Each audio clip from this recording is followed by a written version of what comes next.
Hello and welcome to another Fantasy Life Championship live stream event here on RealTime Fantasy Sports. I am so happy to be joined by our good friend Howard Bender once again. Howard, thanks for coming on the show. As always, good to talk with you.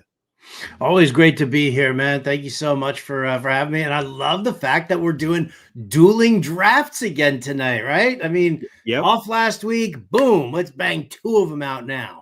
It wasn't the plan originally, but the one filled up so early. We're like, let's do another one. That was fun last time. So we're going to do it again. So we are doing two drafts at once, as Howard said. So we will dive deep in them, compare them, contrast them, see how the picks are different from round to round and whatnot. Should be interesting to see how that plays out. As always, if you want to get in a Fantasy Life Championship draft, just go to rtsports.com, click on that Money League link.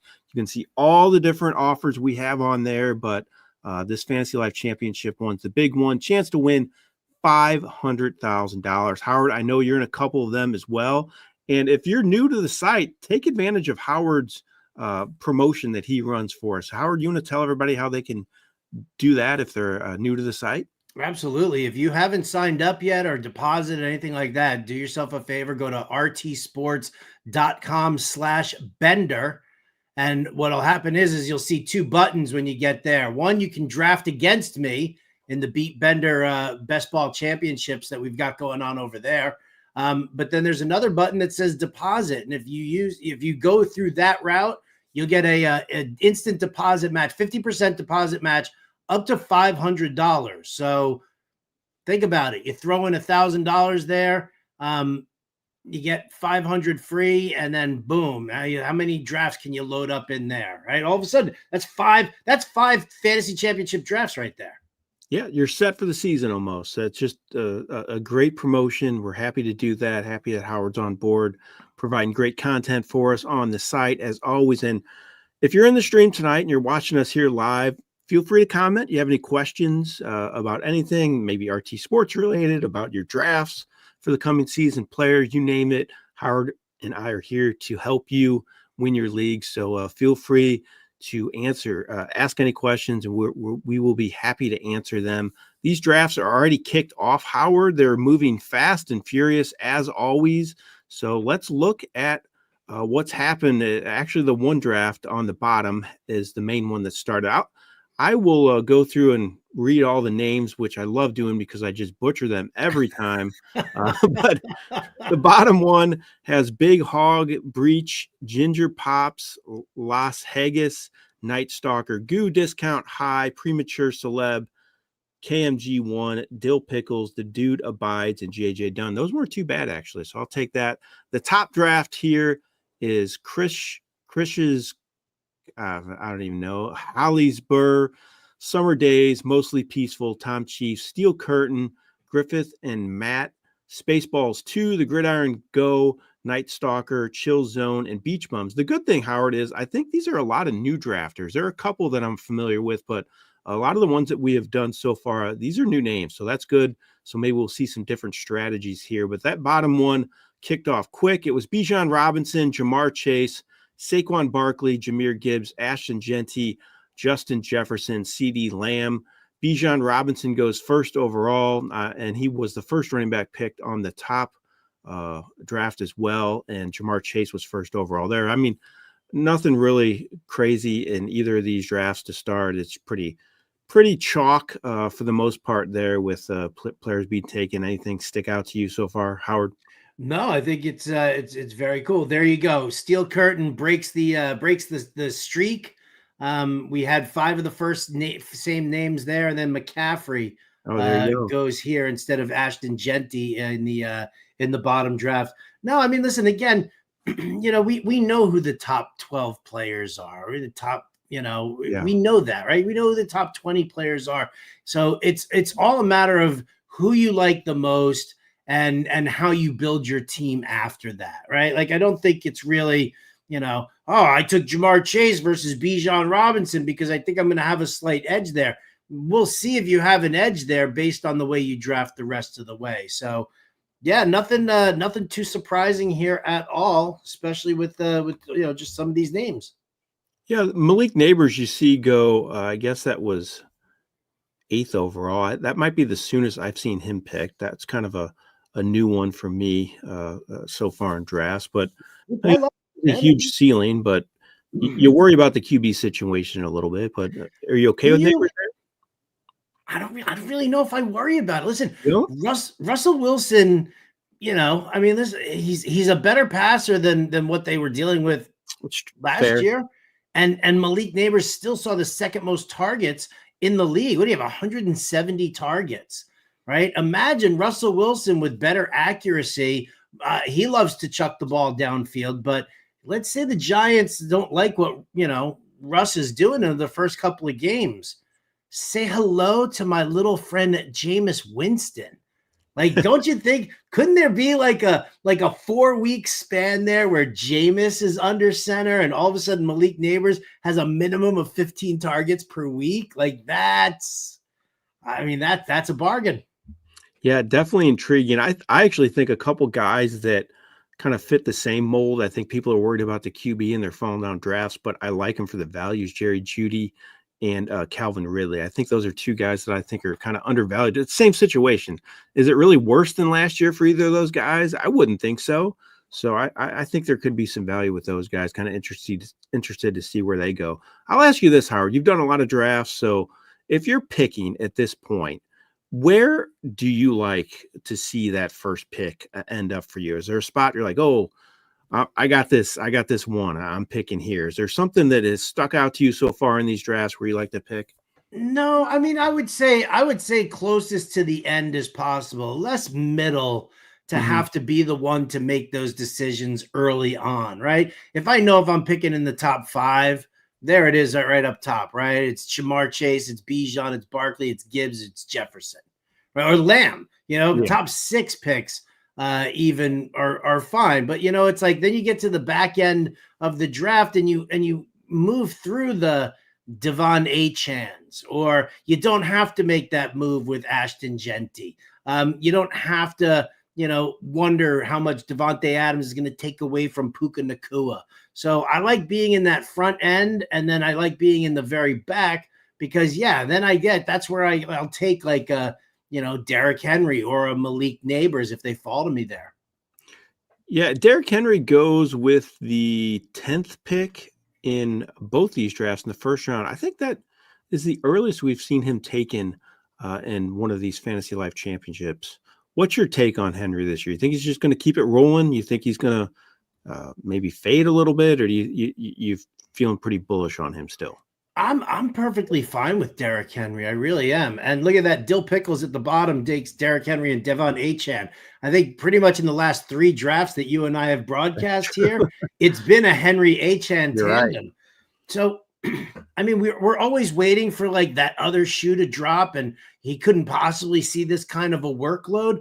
You know what? He can, and he has. I think one of the big things that we love so much about the way this offense runs with Lamar Jackson is that he's always such a threat to run that if you're doing like an RPO, you have to focus on where Lamar Jackson is going. Is he going to throw? Is he going to run it himself? And then by the time you're like, oh, wait, he's flipping it back to Derrick Henry, Henry's got a full head of steam going, and there's nobody, on top of him. It's not like, they're coming through. It's not like he's plowing through between the tackles each and every time. And I think that kind of takes some of that wear and tear off, from him. So I'm still very bullish on Derrick Henry. I know some people are saying that, he's losing tread on those tires, but I will happily be the guy who, finally says, you know what, I believed in this guy because he gave me no reason not to, and then he crapped out. Okay, I don't want to be that guy, but I'm fine if that happens to me. I'll still draft him. That was me last year. I was just worried about the situation, but I'm not betting against him anymore for many of the reasons you said. And also, Lamar Jackson, he's really not a guy like, Josh Allen in the past or Jalen Hurts stealing a lot of those touchdowns around the red zone in the goal line area. He's never been a QB to rack him up in that area. So sometimes that's a concern. But I like Henry to score a ton of touchdowns in that offense as well. So It's actually funny that you say that because, wait, I know that there is a tweet out there from my buddy Andrew Cooper over at Fantasy Alarm who kind of racked into that aspect. and I can't seem to find the exact numbers or whatever, but Lamar Jackson didn't have. I mean, he had the fewest rushes inside the 5 Really? of any of the top mobile QBs. He had the fewest rushes inside the 5. They just kept giving it to Henry. I didn't even see those numbers. I was just kind of spitballing there, and I just the eye test. You just don't see it much with him, so that's interesting to know. I'll have to try to track that tweet down. Let's recap the draft here so far. So first round in the top was Jamar Chase, Bijan Robinson, Saquon Barkley, Jahmyr Gibbs, Justin Jefferson, Christian McCaffrey, CeeDee Lamb, Ashton Genty, Devin Achane, Derrick Henry, Puka Nacua, Amon-Ra St. Brown. Then it went Josh Jacobs, Malik Neighbors, Nico Collins, Brock Bowers, Brian Thomas, Jonathan Taylor, A.J. Brown, Bucky Irving, Drake London, Kyron Williams, Chase Brown, and James Cook. So that trio at the end of the second round, you got Kyron Williams, Chase Brown, James Cook. I kind of know what you're probably going to say there, but I'll ask you anyway. Of those three, who do you target there if they're all available for you there? I've got to go with Kyron Williams. I mean, he played the highest snap count of any running back in the NFL. I mean, if there's one thing that we've seen now here for all those Blake Corum truthers or Jarquez Hunter truthers out there, Kyron Williams has been Sean McVay's guy. And until I'm proven wrong that he's not going to be effective, am I worried that he could miss 3 games? Maybe, but I'm worried that everybody's going to miss 3 games. So I actually kind of, in all honesty, I rank them in that order: Kyron Williams, Chase Brown, James Cook third, because I just can't bank on James Cook getting double-digit touchdowns again. And I always kind of wonder how coaches and teams feel when a guy is holding out of camp, demanding the money that he's demanding. Do they kind of turn to him and just be like, you know what? I'll give the ball to Ray Davis. I don't care. They might. You're right. Interesting to see how that's going to play out. And another guy too, you're a Jets guy, Breece Hall. And there's all sorts of talk about him. Same situation, maybe being traded at some point. What's your take on him? I mean, last year he was a really hot pick and then didn't quite live up to expectations. Now it seems like he could be a guy that's maybe flying under the radar a little bit. Do you think that's warranted, or are you good with grabbing him as a number 2 fantasy back? I'm fine grabbing him as a number 2 fantasy back.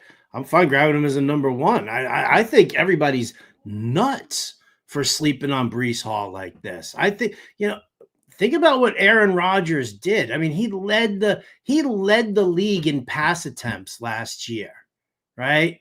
Yep. Or was he second to Joe Burrow? But he was top 3 in passing attempts last year, and then in the bottom of almost every other category, like offensive category. The problem is that Aaron Rodgers doesn't hand the ball off. He is selfish and he takes it himself. I mean, you're talking about a guy who holds the NFL record for the most 1-yard touchdown passes, right? So, I told people to curb your expectations with Breece Hall last year.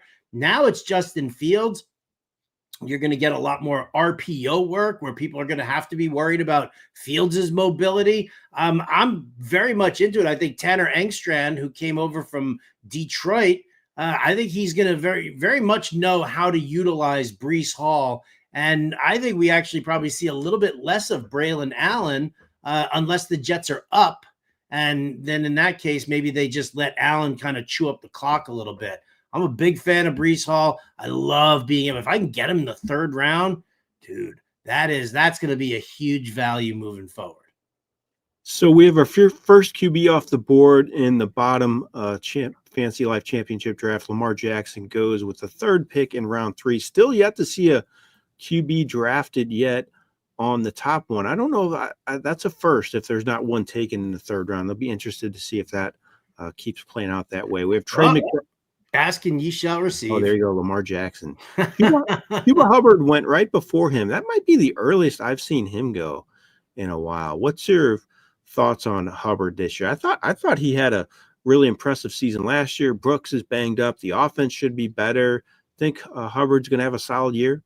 I do, actually. This is definitely the earliest I've seen Chuba Hubbard go off the board, and kudos to the Gridiron Go for making that happen. I'm a big fan, and you guys can check out the latest episode of the weekly Bender here on RTSports.com because I talk about ADP values. Now, this is well ahead of ADP for Chuba Hubbard. But Yeah. what I love about him so much, you're talking about a guy who, 2 years ago had 900 yards and 5 rushing touchdowns. And then last year in Dave Canales' system, and we all remember what Dave Canales did for a tomato can like Rashad White, on 12 more carries, Chuba Hubbard last year had 5 more touchdowns and almost 200 more rushing yards in 2 fewer games also. So I like the efficiency. I like what's working there. And if you look at there's really not a whole lot of, competition for touches in that backfield anyway, right? Jonathan Brooks is not coming back. Trevor Etienne was drafted late, but we'll see what happens with him. But he's just kind of depth. I just don't think they want to go with Raheem Blackshear anymore. And Rico Dowdle, he's going to end up, he's like filling that Miles Sanders role. We saw what Miles Sanders did in this offense last year, right? Yeah. Bupkis. Nothing. Zip. Give me Chuba. Another back I kind of wanted to talk about with Joe Mixon. He is not picked yet there in the bottom one, but the top draft, he went there in the middle of the 3rd round. Like with Nick Chubb there now, I feel like there's not much left in the tank, but it still somewhat concerns me that he's around now. What are you thinking about Mixon? Are you concerned at all about Chubb being there?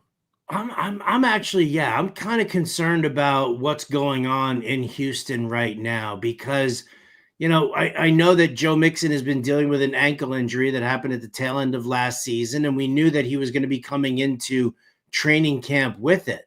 So the question is his ankle bad, and that's why you brought in Nick Chubb and you've maintained, Damian Pierce is still on the roster, and they just added in they just added in somebody else there as well. I don't know. I thought they were Damian Pierce. Oh, they drafted Woody Marks also, who's in there. So what they've got here. So I don't know if necessarily if it's whether it's gonna if they're worried about Joe Mixon or if they're really worried about CJ Stroud's shoulder and they think maybe they actually do have to run the ball a little bit more than what they were originally planning. But I do worry a little bit about Mixon, especially having a guy like Nick Chubb in there. I'm the same way, and I like the fact that Mixon in recent years has kind of been that goal line back. He's been good at racking up the touchdowns, but now Chubb there worries me a little bit that he could end up being that goal line back, a little bigger and good in those short yardage situations. So I'll be interested to see how that plays out. All right, now the QBs are going fast and furious. All I had to do was mention that one wasn't taken, and now we have 3 taken in the 4th round out of the first 6 picks. We had Jane Daniels, Josh Allen, Jalen Hurts. They go. Your guy Kenneth Walker at the end of the 1st round. Amon-Ra St. Brown, Josh Jacobs, T. Higgins, Kenneth Walker. That's a pretty solid build there. Another build, we've seen this in the past in these drafts, Howard. A lot of running back heavy teams. So the 2nd and 3rd pick there at that top draft, Bijan Robinson, Chase Brown, Breece Hall, Saquon Barkley, Kyron Williams, and Alvin Kamara. So that's really, really running back heavy there with those picks. The bottom draft has not gone that route with anyone except for that 10th pick had 3 straight receivers with Amon-Ra St. Brown, Nico Collins, and Terry McLaurin. So different builds here going on. Anything stand out to you with any of these builds in either of these drafts that you want to mention, Howard? Anything? I mean, listen, I love when, when people kind of change up, right? Curtis at the end, chill zones in the top draft, going with those 3 receivers first, and then Jaden Daniels. You got Discount, Black 23, who's on the clock right now with his heavy wide receiver. I always find it very interesting to see, especially in a situation like this, where you do see a lot more running backs. And I think, this is a very RT Sports exclusive thing, I think, where I'm seeing so many running backs going as early as they do.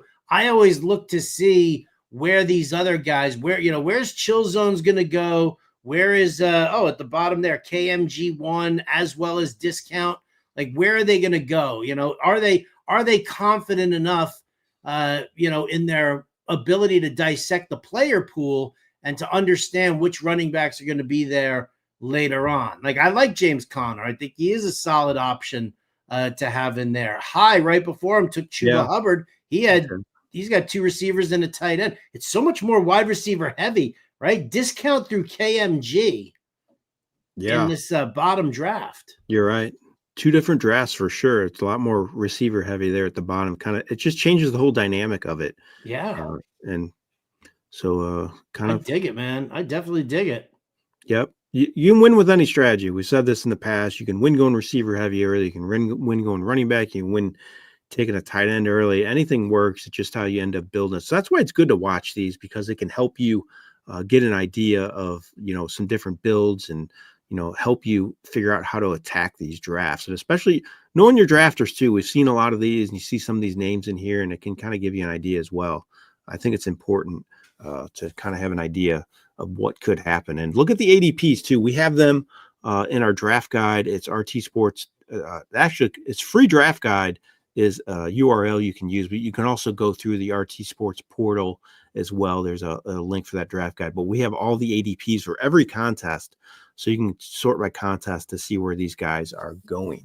So that team that picked second actually went 4 straight running backs and then a tight end. See, I just don't know if I can do that. Why not, man? You only need to start 2 wide receivers. Why not? Yeah, that's true. That's true. I don't know. I feel like I need an anchor. I like to have one of those anchor number 1 players at each position. So this kind of scares me. I just don't know if I can do that. I do like Kittle though. I think he's going to have a big season as long as he can stay on the field. Yeah. RJ Harvey. Like at the bottom there, by the way, Los Haggis, right? Barkley, Kyron Williams, Lamar Jackson, Joe Mixon. No receiver there through 4 as well. So should be interesting to see what he does coming back here around in round 5.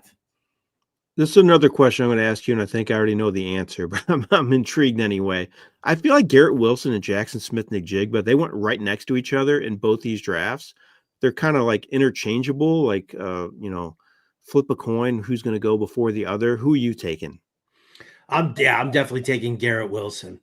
Listen, I know that, people are a little leery of Justin Fields as a passer, and it has not been his strong suit.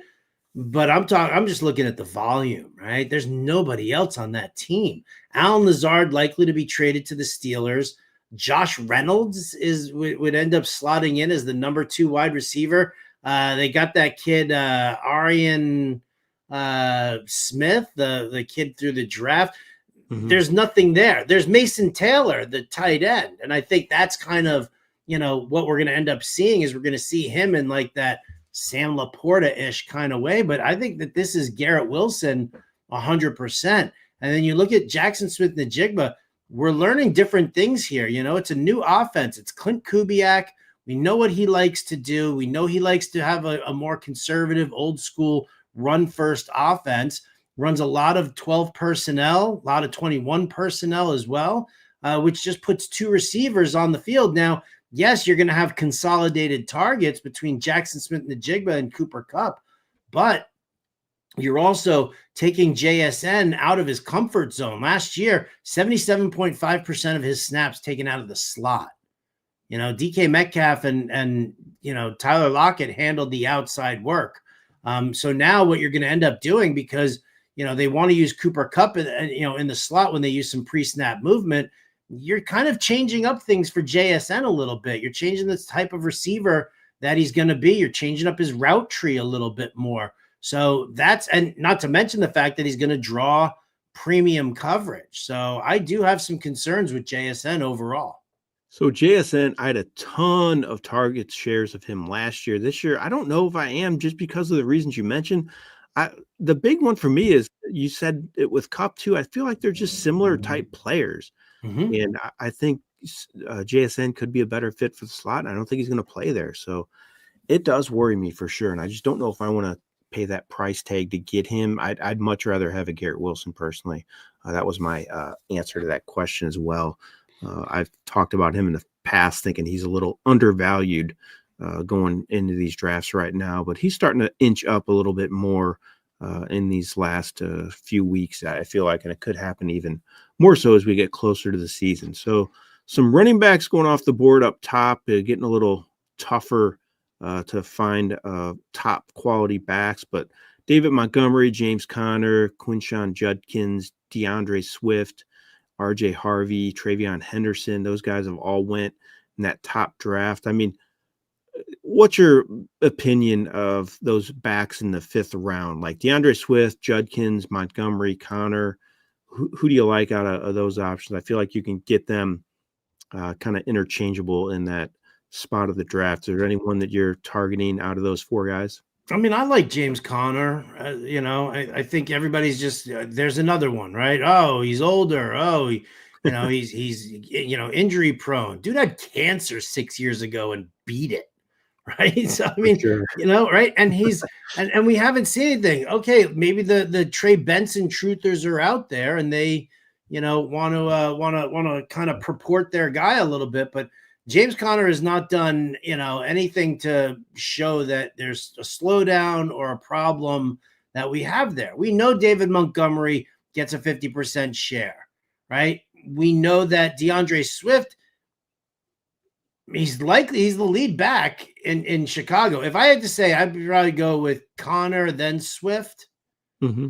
And then I would probably say Judkins. No, I'd go Montgomery, then Judkins. See, I love Judkins, I do, but Kevin Stefanski loves to throw the ball. He knows how to run the football, but now he's got Judkins as a between the tackles guy.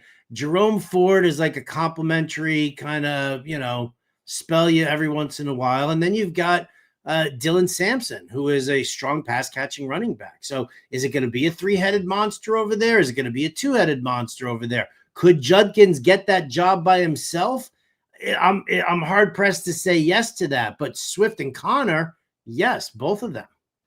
I didn't realize either that Cleveland offense last year, I don't have the numbers in front of me, but they had one of the highest pass percentages in all of football. It was like 3rd or something. It kind of surprised me. I was working on a story for that, but they aired it out a lot. I know Jameis Winston was there and they were losing, so that factors into it. But still, they did throw the ball a lot, which is another reason I like Jerry Jeudy, who went in round 5 of the top draft there. So again, that's a little sooner than I've seen him in some drafts. So maybe he's starting to gain a little traction there. And that was the first receiver for Gridiron Go. So I like that. That if you're going to wait on receiver, get him as your number 1. I like McMillan as well, the rookie from Carolina. I think he's really intriguing. He's the number 4 receiver for Chill Zone. His first running back was Caleb Johnson. I don't know. He fits Arthur Smith's scheme very well. Yeah, he really, really does. The wild card, the obvious problem is Aaron Rodgers, right? Yep. Like Jaylen Warren is a great pass blocker. We know that. I think he ranked like in the top 3 according to Pro Football Focus. And if Rodgers is going to continue to audible at the line and call pass plays for himself, then he's going to want Jaylen Warren in there, unless Caleb Johnson really proves himself as being a guy who can pass block. Because I think that is something that could be like a little bit of one of those growing pains that we see in the offense. But from like an overall talent standpoint, I do love Caleb Johnson, and I love the way he fits what Arthur Smith wants to do as far as running the football. I think he's a better runner than Jaylen Warren. So the old school Howard says yay to Caleb Johnson. New school Howard says maybe I might draft somebody else. I do feel like Caleb Johnson's a better version of Najee Harris. So that's a positive because he had success in that offense. So that's a good kind of reminds me of like a Tyler Algier almost. That's true. That's a good comparison as well. I don't think we've talked since the Aaron Rodgers signing, but the DK Metcalf, like I don't think it's really moved the needle with him a whole lot. Does it do it for you? Because Rodgers does have a history of targeting that number 1 receiver and peppering them with a lot of looks. Do you value Metcalf a little more now that Rodgers is on board? I mean, I like him more now that it's Rodgers as opposed to Mason Rudolph, but it's really, like one of the things that I think is a big problem is that And we watched this happen with Rodgers. I mean, how many times have you seen Rodgers? Remember the movie Replacements when the original quarterback is now working with the scabs and he starts yelling at his deaf tight end and he's like, you go this way, this way, this way, this way, this way, this. That's what Rodgers does when his receivers aren't in the spot on the field where Rodgers is throwing the football. Rodgers likes to throw to a spot on the field and lead his receiver. The receiver needs to be there on time. And that's one of the things, DK Metcalf is a very physical wide receiver. So, you know that you're going to see a lot of press man coverage against him, that you're going to end up doing that. And he doesn't run the crispest of routes all the time because he's a physical guy. Like, contested catch is no problem. I'm all in on DK. So I do worry that there are going to be some growing pains with Aaron Rodgers, at least to kind of start off. And then we'll see how they develop a rapport because, I just don't know. Rodgers can bully a youngster like Garrett Wilson all he wants. I don't think he's going to bully a guy like DK Metcalf. Yeah, that's fair. It's funny you mentioned Allen Lazard as well as a possibility going there. Is that guy even in the league if Aaron Rodgers isn't around? That's my question. He has done next to nothing. Outside on the Jets. Jets are waiting to trade him. We can't wait. That should be good. Oh, man. All right, let's look at some of these picks here. Now, we're seeing a couple more tight ends go. You got Kelsey and Laporta in round 6. So there's 5 total there up top, and there's 4 total. I guess the bottom one is a little behind the other one. So it's kind of similar with the players getting taken there at the tight end spot. We've kind of talked about it in the past, but do you like going early for a tight end when getting one of these premium guys, or what do you want to do at that position when you're drafting? I mean, if I could get McBride in the 3rd round, I'll do that. We've talked about it, so much that, is Brock Bowers really worth taking in the 2nd round? I told everybody last year, don't take Sam Laporta in the 2nd round. Why are we're automatically just going back and assuming that what's going to happen? I mean, I'm not being one to buy into the Michael Mayer helium that we're getting here in mini camps right now. But, it's Geno Smith and it's a new offense. And, is Bowers going to be that target monster? So I feel like it's a little early. I'm with you. I do like Kittle. I'll take Trey McBride, who I know, Kyler Murray just leans on, all the time. But I'm kind of, you've seen me. I've grabbed, I like the Evan Ingrams in the middle. Yeah. Kind of a situation. I think he's in a really good spot. So I don't necessarily feel the need to grab a top tight end. And I did that last year also, and I was like, I'll just take Dalton Kincaid in the 5th round. Same here. I had the same feelings about Dalton Kincaid. Didn't work out so well, Matt. I may dip back into the Kincaid waters a little bit because you can get him so late now. So I dip my toe in the Kincaid pool and in the Kyle Pitts pool in some of the beat Bender drafts. I mean, for the price, Kyle Pitts you can get for next to nothing. So right. I mean, it's worth a shot for sure, especially if you get a solid number 1. If you got a guy like, even you talked about Evan Ingram, I'd be happy with him as my number 1 for sure. And there's a couple other players that kind of fit the same mold, even like a David Njoku as well. And, then taking a chance on Pitts isn't the worst idea in the world. All right. So we got Patrick Mahomes going around 7. I mean, I look at the QB spot. I mean, Burrow went in round 4 in the bottom draft, around 5 in the top one. If I'm going early on a QB, I think that's the route I want to go, a Burrow or Mahomes at that spot. I just think the draft capital is a little better than, spending the 3rd or 4th round or 2nd round pick on one of those first elite guys. I know Burrow isn't a running quarterback, and that scares some people a little bit. Man, they just throw the ball so much, and that running game doesn't excite me a whole lot. So I kind of like the Burrow or Mahomes type value personally if I'm going to go early on a QB. What's your thoughts there? I mean, not to mention the fact that what's Cincinnati done with their defense? I mean, they're optimistic they're going to get a deal done with Trey Hendrickson. You had Shamar Stewart, their 1st round draft pick. He left camp because they're screwing around with the contract and voidable years by for the team. Like the team wants to be able to like, they're putting him in as like some sort of hybrid role, and then like trying to find some way to get out of the contract after like 2 years if he doesn't pan out. And he's like, no, it doesn't work like that. Absolutely not.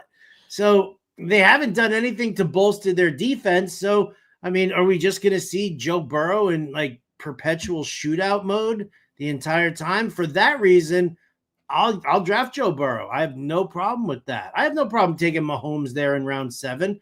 And I've said this before. If I want a mobile QB, listen, I love Lamar Jackson and I love Jaden Daniels. And the tush push is still in place. So you got to give Jalen Hurts his flowers on that as well. You look at Josh Allen, if you take away some of those rushing touchdowns, because again, it's not something you can guarantee. And you also have to take into account that they do want to preserve him a little bit more. So they use James Cook at the goal line more. They use Ray Davis at the goal line more. How much of a difference is there overall in stats? Take away some of those touchdowns for Josh Allen, and you've got Bo Nix. Yep. Right? I mean, rushing yards similar. The only difference that they're having there is the number of rushing touchdowns that Josh Allen has had. So I would, if I'm making that move early, it's going to be Jackson or Daniels or Hurts. And if not, well, then I'll happily wait to like Bo Nix, Kyler Murray. And if that doesn't even work, I don't know, maybe I go Justin Fields and Drake May. There you go. I like Justin Fields too. Another guy that I kind of think is intriguing there later in draft. So looking at some of these builds, that bottom draft, the team's 9.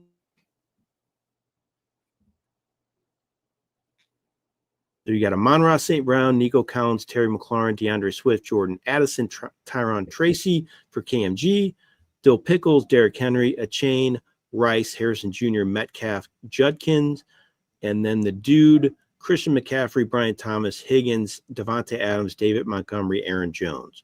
What's your favorite team out of those 3 with all loaded at running back and receiver? Ooh.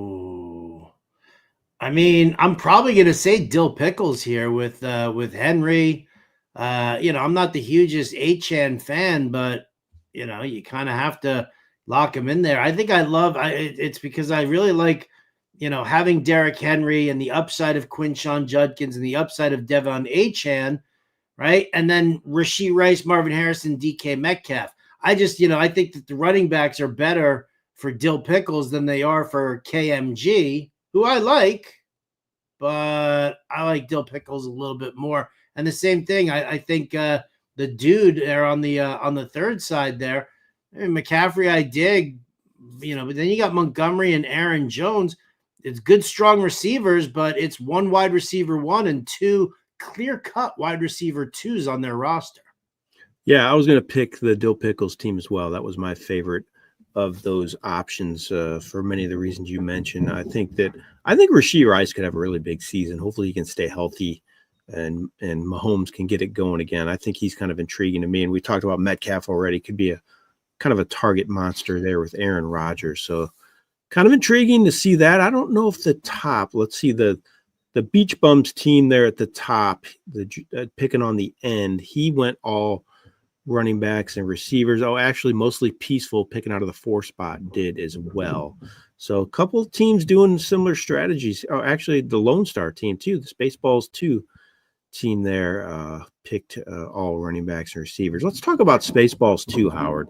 You think this is going to be good? The movie? I don't know, man. The first one was iconic, and now they're bringing it back this much later. I just don't know. Yeah, Top Gun Maverick came out how many years after first Top Gun? Bad. It was good, but it wasn't even close to the first one. I agree. So I feel like, and remember, Godfather 3 came out so far after Godfathers 1 and 2, and that didn't really stand up very well. So I have some concerns here about Spaceballs 2. I really do. I didn't realize Mel Brooks was 98 years old as well. Right? That's crazy. Lord. Holy cow. We actually have a question, Howard, in the chat. So what are your feelings on some of the newer wide receivers on Buffalo, Palmer and Moore? Is one of these a sleeper? Unfortunately, I can't get on board with it. I really can't. All of these wide receivers are just interchangeable cogs, right? I mean, how much of a difference is there between Khalil Shakir and Josh Palmer and Elijah Moore? The only one who kind of stands out a little bit among the others is Keon Coleman, because he's somebody that you can use as a field stretcher. He's somebody that you can use for contested catches. The other guys all fit this Curtis Samuel, that's the other name you can throw in there, right? Those four guys there, they're all like, they're low A dot average depth of target. They're low A dot guys who Joe Brady wants to get the ball in their hands and, lead the receivers. He loves crossing routes.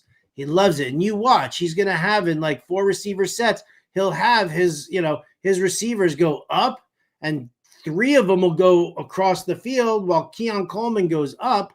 And then you'll still mix in Dalton Kincaid, and you'll pull, James Cook out of the backfield. He likes those like confusing, overstack the intermediary, lead your receiver, and hope that the yards after the catch kind of works. So there's nothing that differentiates one over the other. And I think that Josh Allen, again, does not have an alpha receiver. That's a big problem, right? I know that the Patriots were able to get away with it for years, having like Julian Edelman be like the number 1 guy. But didn't you love Tom Brady with Randy Moss more than Tom Brady with the interchangeable cogs in the machine? And I think that we're going to see that with Josh Allen. I loved him with Stephon Diggs. I don't necessarily like this scheme for like big passing. And if you look at Josh Allen's passing numbers over the last 2 seasons, his big passing games, 300, 350, like non-existent, in the past 2 years. So I don't really see any of those guys really stepping out. That's waiver wire fodder for you there, Brent. Yeah, I think it's a great question as well, though, because you kind of just want one of those guys to step up. But I love the way you answer it, Howard, because I do feel like all those guys are very similar. The Keon Coleman is the one guy definitely sticks out to me because he's just a different type of receiver. I mean, if I'm going to take a chance on one, it might just be Elijah Moore, just to get in a new offense with an elite quarterback. I think he's a talented player, so I'm kind of intrigued by him a little bit, but you're probably right there. Probably more waiver wire fodder. Unless you're in a deeper format, I might take a chance on someone there. He also said QB 2 or 3. He has to have a top receiver, or he is just going to have 3 wide receiver 3s. It's a fair point, Brent. I think that's kind of what he has right now is a bunch of wide receiver 3s. It would be intriguing to see an elite option on his side there for Josh Allen. I think he could definitely maybe elevate his game even more. And a couple picks there at on the top draft, Howard. We had the team pick in 1 went back-to-back QBs, Baker Mayfield and Bo Nix. Like, I don't mind that and, kind of a best ball format there at that point of the draft. But if you're in a league like this, do you think it's necessary to get 2 guys that I feel like are kind of similar? Would you?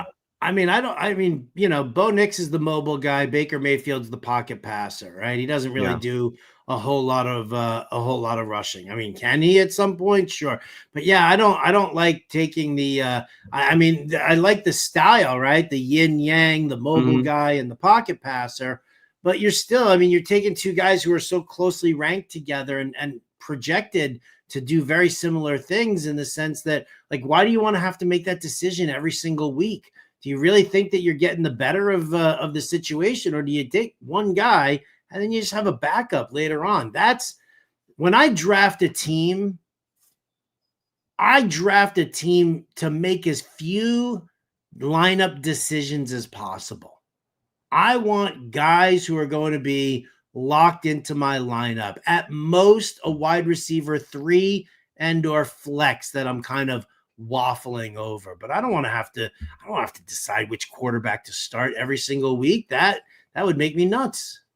I feel like I ran into that last year for the first time in a long time. It was kind of a strategy of mine to wait on a QB, but I was picking the wrong starter every week in a couple of my leagues, and it was definitely frustrating. So it might be another reason I might go a little earlier on QB than I normally have in past years and get a guy like Burrow or Mahomes. It was definitely a frustrating season in some of my leagues because of that. I wanted to ask you, I've seen he's off the board in both leagues now. Cam Skattebo, round 7 in the top draft, the Night Stalker, and then round 8 to let's look at the team name. The dudes there. Like, I just don't know how I feel about Skattebo. I don't have high expectations for him. I was really high on Tracy before the draft, so now Skattebo kind of scares me away from him a little bit now, but I just don't know how big of a factor Skattebo is going to be this year. What's your thoughts on him? Yeah, I worry that he's pigeonholed into like the short yardage stuff. Yeah. But when you get pigeonholed into that, is he going to be that guy who's on the field inside the 5-yard line? Are you going to see Tyrone Tracy do all the work between the 20s? And as soon as you get into the red zone, you end up with Skattebo because he's more of a short yardage guy.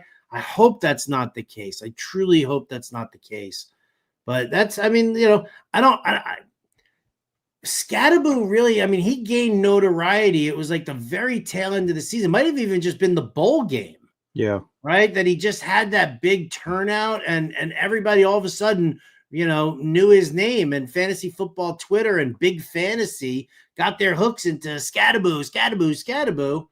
I'm with you. I like Tracy more than I like Skattebo. And I think that he's, he needs to prove that he's, a legitimate option before I start worrying about him in fantasy, right? I don't need a Stacey Mack.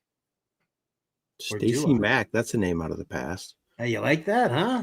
Ruined. How many years of Fred Taylor did Stacey Mack ruin? That's true. So another player goes in round 7 in both leagues, and he's really fallen from last year's Chris Olave. Definitely some concerns with the QB situation there in New Orleans. I mean, is it warranted? Do you like Olave in round 7? You just avoid him even with the value there? Give me your thoughts on him. I mean, he scares the hell out of me. I'm not gonna lie, right? I mean, the quarterback situation, sure. But it's the injury history, it's the concussions, right? And I'm sorry, but I mean, without having a legitimate quarterback, how nervous are you that they're going to start throwing hospital balls, right? And all of a sudden, right, you're putting Olave in danger with that. So I have 100% avoided him. I don't have any shares of him at all in all the drafts that I've done. I think I've actually, including the ones I'm live in right now, or a couple of the beat benders that I'm waiting for them to fill up, 32 drafts in total already. And I have 0 Chris Olave. Wow. We'll have to pull this up sometime, though. You can look at your draft shares on our site underneath where the one heading. I got to look at it for you. I need to know this. You know what? Tim told me about this. Yeah, if you go under your name, your username in the right next to RTSports, is it under my info? No. Let's look. All right, we're sorry that we paused this broadcast here. It's Power Player. So it's the last thing under your name. And if you click on that, it says shares underneath the football heading, and it'll show you all your shares. This is so exciting. Is it Kenneth Walker? Is he your leader? He is the leader of running backs. Okay. So far. Wow, that's really, really funny. Now I need to adjust some of my late round draft strategy here to get more shares of other guys. I don't want to give the names away because they haven't been drafted yet. Okay. But there are three wide receivers who I have the most shares of, right? 50%, 43.8 and 43.8. Then I've got Kenneth Walker at 37.5. And he's my most owned running back.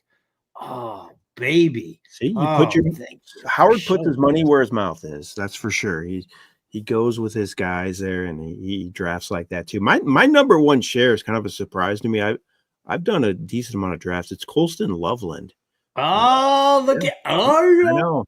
Fish up. I guess I'm buying the hype. I'm buying the Sam Laporta for the Chicago Bears offense. So he's my number one share guy. But again, if you want to look at that yourselves, if you're a user on our site, it's under your name there, your username, and then click Power Player. It's kind of intriguing to see. So definitely something fun. We'll reset for you here. You're watching the Fantasy Live Championship live stream event here with Howard Bender and myself, Jeff Paur, here of RealTime Fantasy Sports. We're doing two drafts tonight going off at the same time. A lot of fun trying to compare and contrast these and talk about players being drafted and our thoughts on the season. So we're doing a deep dive into everything fantasy football right now. And also, if you want to get in a draft, go to rtsports.com, click on the Money League link, and you can sign up for all different options. Get in this Fantasy Life Championship draft for a chance to win $500,000.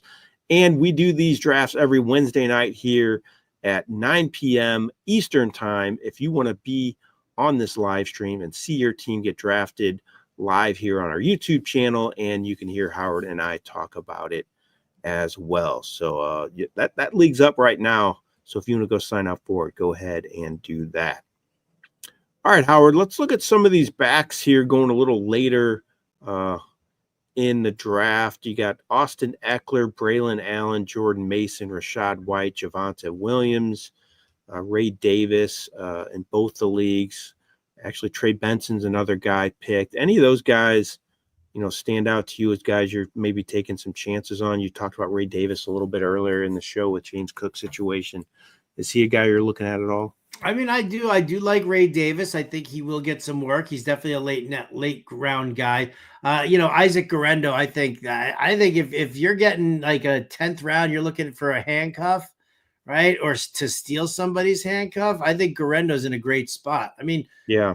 Who knows with McCaffrey? Who knows? But what we do know is that Kyle Shanahan goes to the next man up, and that's Guerendo. So, I think that's a good spot. I like Jordan Mason. I think he's going to start having a little bit of standalone value from everything that I'm looking at. But I will have to throw some shares around to Austin Eckler. I had a chance to interview him on Monday night on the Fantasy Alarm Show, and he is the greatest guy, like total ambassador for like fantasy football to real NFL players and stuff like that.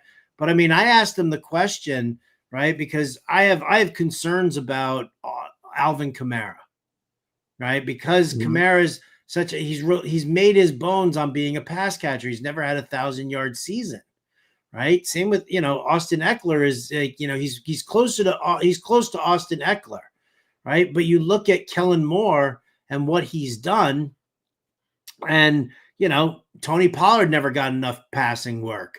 Eckler had one of his worst seasons with Kellen Moore as his offensive coordinator. Saquon Barkley got his rushing yards, but Saquon Barkley saw 53 targets last year. That was the lowest in his career for any given season outside of the 1 year that he only played 2 games.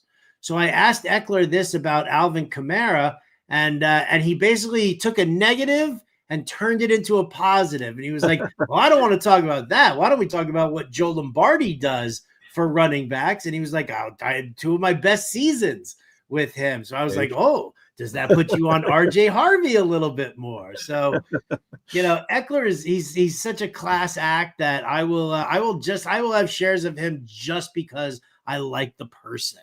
I don't think he gets a whole lot of work. He doesn't go between the tackles at all. But in a PPR format, I might just grab him just for some fun depth.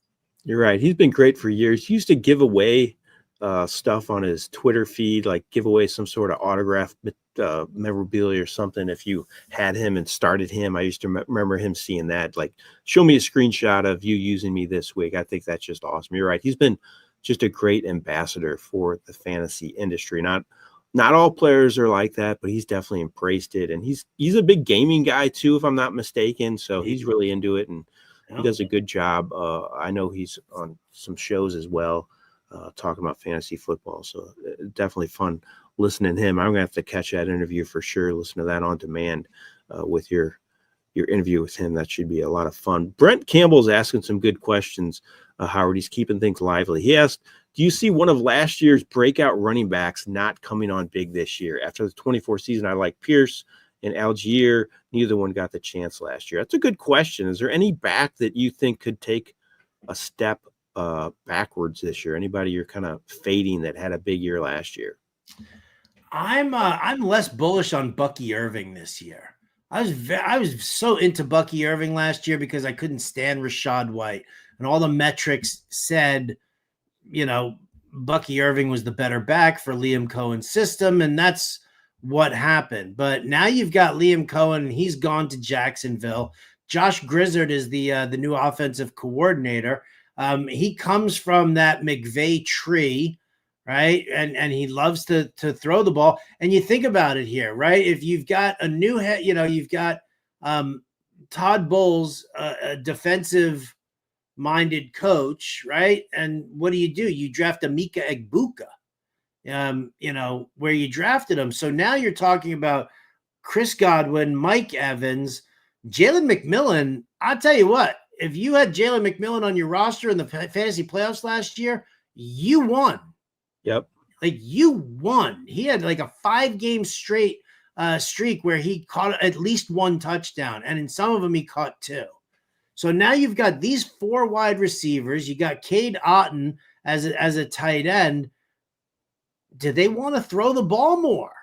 And if that's the case, what kind of, is Bucky Irving going to see volume like he saw last year? So that's a guy who I definitely have some concerns with.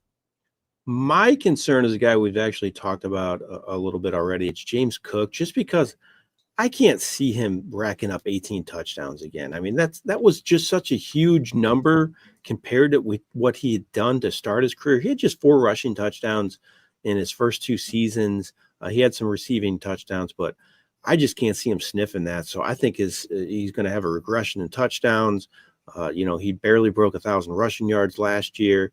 He did average nearly 5 yards a carry, so that was solid, but I just worry about him. I just wouldn't count on another 16 touchdown season from James Cook. That's one guy that definitely scares me. Actually, he had 18 touchdowns if you count the receiving touchdowns. So that's one guy that scares me for sure. All right, Howard, let's look at these drafts in total here. We got a few minutes left before we get out of here.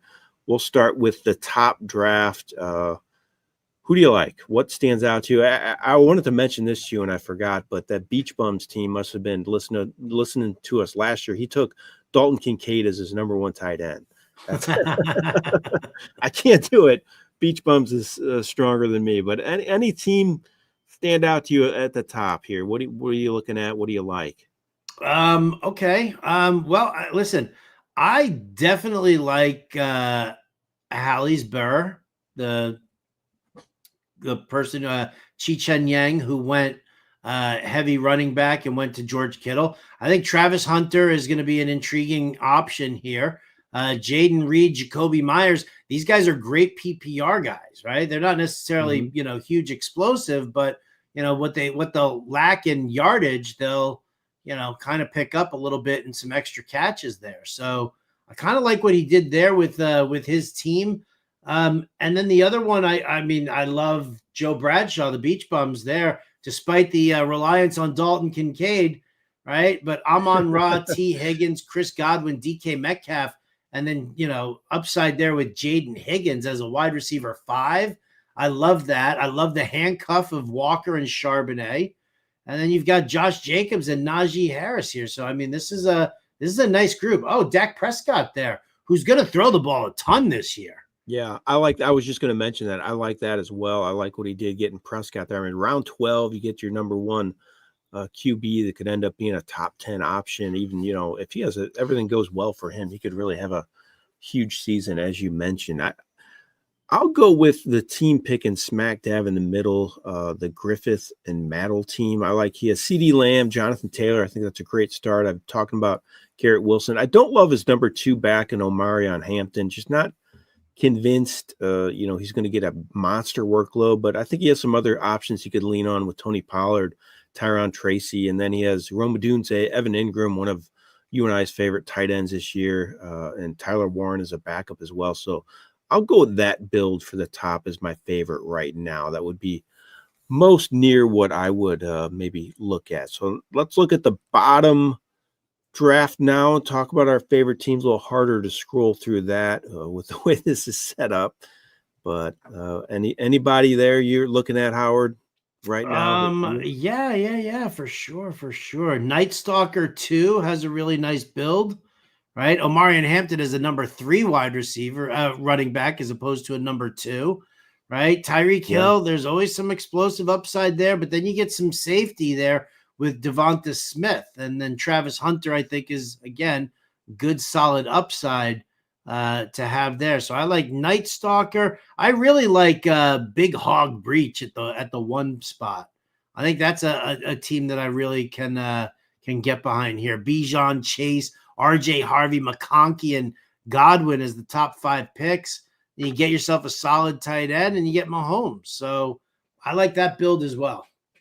Yeah, that one, that's the one I was looking at. I actually like the one next to him as well, Ginger Pops.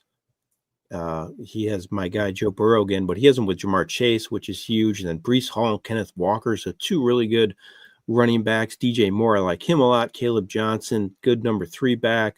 Chris Olave, we talked about him earlier, has some concerns. Golden as well, but Colston Loveland, my guy in round 10. So I will go with Team 2 as my favorite on the bottom.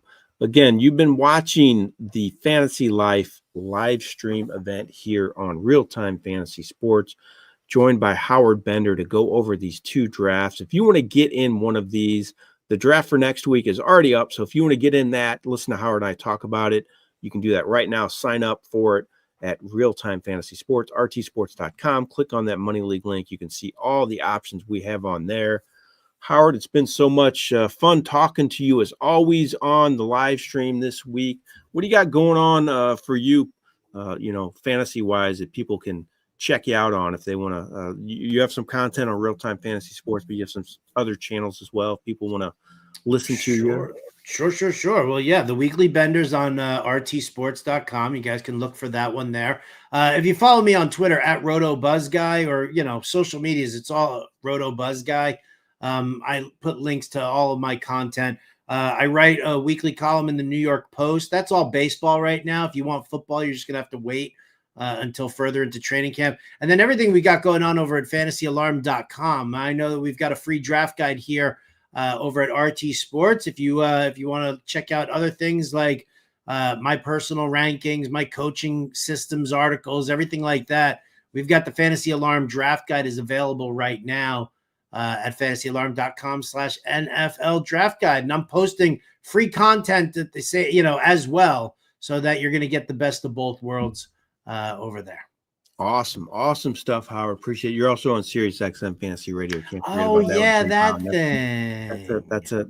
That's a great show. I highly suggest you check that out as well. It's always a great listen to both of you guys on there. Howard, thanks again so much for joining me. I appreciate it. Thanks to everybody out there for watching this week's Fantasy Life Championship live stream. Good luck in all those drafts, and get in a draft here at RealTime Fantasy Sports. Have a great night, everybody.